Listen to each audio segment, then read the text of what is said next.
Bonjour, c'est Émilie, bienvenue sur ma chaîne et bienvenue dans ce podcast où je vais essayer de vous répondre à la question suivante. Qu'est-ce que le signe solaire, le signe ascendant et le signe lunaire en astrologie? Alors c'est une question auquel j'aimerais vous répondre durant ce court moment afin de vous éclairer là-dessus et de vous permettre d'en savoir un petit peu plus sur votre personnalité, mais aussi pour avoir un peu plus de précision sur vos lectures intuitives du mois, telles que je peux les proposer sur ma chaîne. Parce que quand on connaît justement ce signe ascendant et ce signe lunaire, en plus du signe solaire, ben, ça va vous permettre d'obtenir plus de précision sur qui vous êtes et sur ce que vous êtes en train de vivre justement au moment de la consultation de votre lecture. Alors votre signe solaire, votre signe ascendant et votre signe lunaire en astrologie, c'est ce qu'il y a de plus important dans votre thème astral. C'est ce qui va vous définir. C'est ce qui va définir votre personnalité, mais vraiment de la façon la plus complète possible. Alors on va commencer par le signe solaire. Le signe solaire, c'est en fait le signe astrologique. C'est votre signe astrologique tout court. En fait, le signe solaire et le signe astrologique, ce sont deux synonymes, ça veut dire la même chose. C'est celui qu'on va retrouver donc dans les horoscopes, dans les magazines, dans les émissions. Et ce signe solaire, il se calcule en fonction de votre date de naissance, de votre lieu de naissance et de votre heure de naissance. Votre signe solaire, il va se calculer en fait techniquement en fonction de la rotation de la Terre autour du Soleil dans le zodiaque au moment de votre naissance. Alors on le sait, le Soleil il met 1 an pour traverser les 12 signes et il va résider à peu près 1 mois dans chacun des signes. Donc si on doit prendre un exemple, si une personne est née le 20 mai 1980 dans le nord de la France à 15h45, cette personne est taureau parce que le soleil se situait dans le signe du taureau, dans le ciel, à ce moment-là et à cette date-là. Maintenant, qu'est-ce qui représente ce signe solaire? En fait, c'est très simple. Ça représente la personnalité. Ça représente votre grand vous. C'est en fait, j'ai envie de dire, votre carte d'identité en quelque sorte. C'est ce que vous êtes foncièrement, c'est votre nature profonde, votre personnalité authentique, et j'irais même jusqu'à dire que c'est votre ego. Et c'est avec ce signe-là que vous aurez le plus tendance à vous reconnaître dans votre personnalité.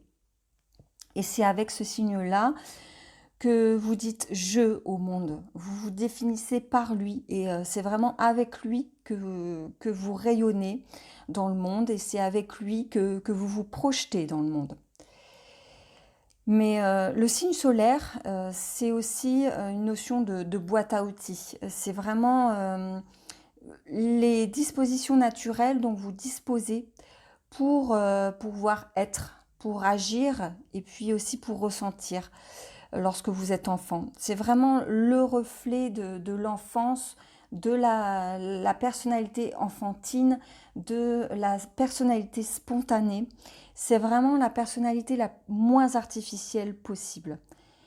Et c'est grâce à ce signe solaire que vous aurez accès à des traits de personnalité tels qu'on les connaît. Donc si on reprend l'exemple de tout à l'heure, si une personne est née sous le signe du taureau, elle sera plutôt sensuelle, elle sera paisible, prudente, têtue, persévérante, créative, manuelle et plutôt gourmande.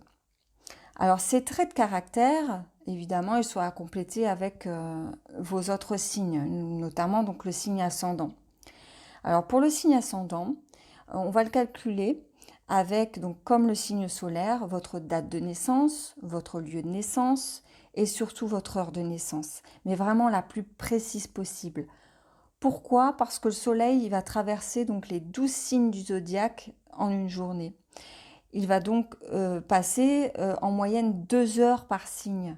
Alors autrement dit, le signe ascendant, il va changer toutes les 2 heures si vous faites bien le calcul au cours d'une journée.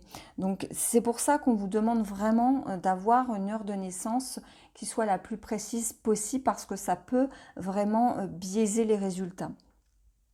Et si on reprend donc Notre exemple de tout à l'heure, quelqu'un qui est né un 20 mai 80 dans le nord de la France à 15h45, cette personne, elle est ascendant vierge. Mais si elle était née à 19h, par exemple, son ascendant ne serait pas le même forcément. D'un point de vue purement technique, le signe ascendant, en fait, c'est le signe qui se situe exactement à l'horizon de votre signe solaire lors de votre naissance. Maintenant, que représente votre signe ascendant ? Votre signe ascendant, c'est votre masque. C'est vraiment la partie apparente de votre personnalité, celle que vous laissez percevoir aux autres. C'est ce que vous mettez en fait en avant lorsque vous allez à la rencontre de l'autre. C'est comment les gens vous perçoivent. Alors autant tout à l'heure avec le signe solaire, on avait plutôt affaire à une carte d'identité, je l'avais vulgarisé de cette façon-là. Moi là, j'ai envie de vous dire que ce signe ascendant, en quelque sorte, c'est votre carte de visite. C'est la carte de visite que vous remettez à l'autre pour justement faire valoir votre propre promotion, un peu à l'image d'un commercial. Mais attention, c'est un signe justement, et on dit assez souvent, qui représente vraiment la face cachée de nous-mêmes, de notre moi le plus profond. Et c'est pour ça qu'on parle justement du masque que l'on présente aux autres en psychologie. Et en fait, votre signe solaire, lui, c'est plutôt ce que vous êtes profondément. Et votre signe ascendant, c'est ce que vous pensez. C'est vraiment le pur produit de votre mental. Alors que le signe solaire, c'est plutôt le produit de votre spontanéité, de votre enfant intérieur. C'est en tout cas ma propre interprétation, elle est personnelle. Et je pense quand même que ça se tient parce que le signe ascendant, c'est vraiment la facette de notre personnalité qu'on devra atteindre au cours de notre vie pour nous améliorer, pour nous bonifier, pour nous développer personnellement. C'est vraiment tout ce qu'on est amené à travailler dans notre vie ici sur Terre. Et c'est pour ça qu'on dit très souvent qu'à partir de 35 ans, on se reconnaît davantage dans son signe ascendant que dans son signe solaire. Et c'est pour ça que je vous invite vraiment, au cours de vos lectures intuitives du mois, d'aller justement consulter votre signe ascendant, parce qu'il pourrait y avoir des choses qui résonnent en vous, qui pourraient vous aiguiller, vous aider, vous guider sur votre chemin à ce moment-là. Alors si on reprend l'exemple de notre personne taureau née le 20 mai 80, si cette personne est ascendant vierge, sa personnalité elle sera davantage basée sur la réflexion, sur la raison, sur une grande maîtrise d'elle-même. Et ça sera une personne plutôt prudente, plutôt carrée dans sa vie. Alors, il nous reste enfin à voir notre signe lunaire, qui lui est aussi hyper important.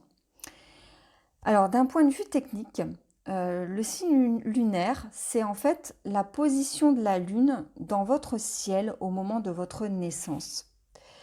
Alors, ce signe, il est important parce qu'il va venir nous parler de nos émotions, de notre intuition, de notre émotivité, de nos parts d'ombre aussi, parce que la Lune, et d'ailleurs moi ça me fait penser à ça me fait penser donc à la lame du tarot, la Lune.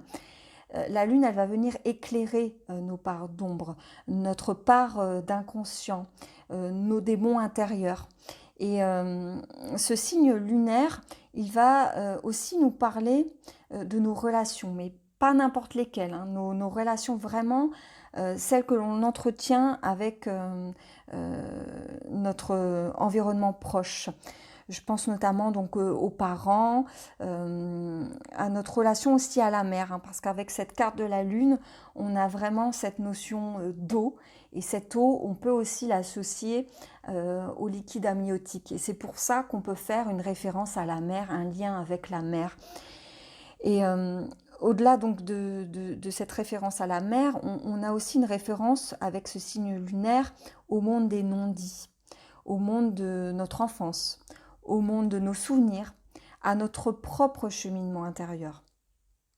Donc connaître votre signe lunaire, c'est vraiment vous permettre de vous connecter à vos propres émotions, à votre monde intérieur, parce que c'est vraiment ce signe le réceptacle de vos émotions, de votre part d'inconscient et de votre mémoire. Alors en quelque sorte, si on devait résumer les choses, si on devait vulgariser la chose, moi je dirais que ce signe lunaire, c'est votre carte mémoire. Tandis que votre signe solaire, bah, c'est votre carte d'identité et votre signe ascendant, votre carte de visite. Euh, j'ai encore une dernière chose à dire par rapport à ce signe lunaire. J'ai envie de vous dire aussi que votre signe lunaire, c'est aussi la façon dont vous allez incarner votre part de féminité dans ce monde, dans cette vie. Alors si on reprend notre exemple de notre taureau ascendant vierge et de signe lunaire lion, eh bien avec ce signe lunaire-là, cette personne, elle saura dominer son monde intérieur. Elle aura tendance à avoir confiance en elle, ce qui est plutôt bien. Et c'est quelqu'un qui n'aimera pas vraiment être dominé, à l'image du lion, qui sera un brin susceptible et qui aimera vraiment se sentir spécial et surtout original, un petit peu à l'image des Verseaux. Alors pour résumer et clôturer ce podcast, j'aimerais vraiment pouvoir vous dire que votre signe solaire, donc votre carte d'identité en astrologie, votre signe ascendant, qui représente vraiment ce que vous êtes en société, et votre signe lunaire, donc votre carte mémoire, vont vraiment vous permettre d'avoir une vision à 360 degrés de votre personnalité. Mais ça serait trop simple, vous en doutez bien, ça serait vraiment trop réducteur. Et vraiment, un thème astral, c'est vraiment beaucoup plus riche que ça. Donc on pourrait vraiment aller encore beaucoup plus loin vers d'autres notions en astrologie, et peut-être que si ça vous plaît, je pourrais vous en proposer d'autres, ça sera avec grand plaisir. Mais malheureusement, ce n'est pas l'objet de ce podcast. L'objectif de ce moment qu'on vient de passer, c'est vraiment de vous aider à comprendre ce qui se joue pour vous dans vos différents signes. Et je vous mets d'ailleurs donc en barre d'infos un très bon site qui va vous permettre de calculer vos différents signes.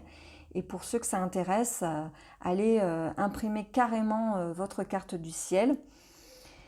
Et à la suite de ça, dès que vous connaîtrez vos signes ascendants, votre signe lunaire et votre signe astrologique, je pense que ça vous le connaissez, vous pourrez donc prendre connaissance de vos différentes lectures intuitives du mois, telles que je les propose donc sur ma chaîne. Donc ça, c'est un petit message subliminal que je vous envoie.